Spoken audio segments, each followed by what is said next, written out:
at some point I had to seek therapy, and I would advise anyone that is maybe considering, it's always good to seek professional help before you get to that.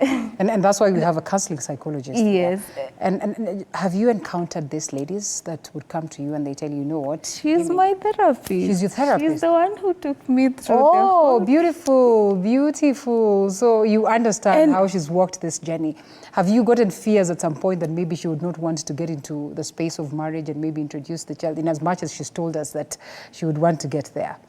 Okay, Linda, allow me to start with the adverse effects that such situations, or rather such decisions of, not just from a point of single parenthood, or rather in her case, or these other decisions that ladies make, just give me a kid and stay out of the picture.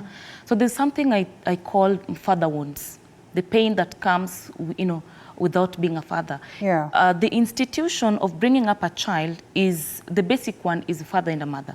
These two people have different roles. So a father represents security and provision in a child's life.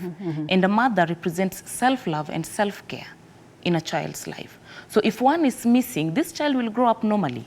That is perfect. Okay. It's not like this child will have some deformations or an informed kind of growth. The child will grow up normally, but there is something that will be missing in this child's life. Yeah. And that's why sometimes it's advisable that if there's a male figure, an uncle, a brother, and any other thing, any other person that can stand in as a father to bring up that aspect of provision and security. They might not be providing per se, but there's that male figure this child can relate to. So I've had issues with mothers to boys, and mothers to boys say that, these boys tell me that, Dorothy, or coach, I really need a father figure, somebody I can talk to, I can look up to. A daughter will say, I would really love to have a father, somebody I can speak to, because these two genders relate with these different parents differently. So when they grow up without father's love, for ladies, they'll tend to look for this father's love in men.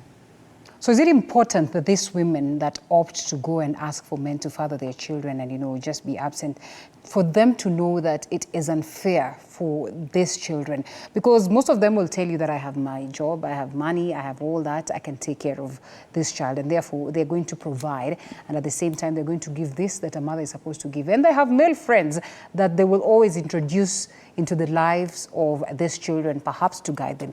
Does it then bring a gap? It creates not just a gap, a massive rift. Okay. Psychologically, it creates a massive rift in these children's life. So I think I would say that they're kind of selfish to say. I stand guided though. They're kind of selfish to say, because these kids, they'll one day ask questions.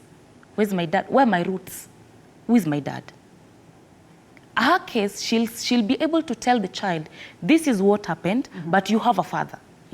But now in the case that we get a child, you tell me to stay out of the picture. So one day if this child asks you about my father, then you bring in male friends or a number of male friends in this child's presence.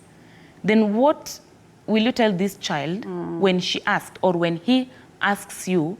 Because that question will come up.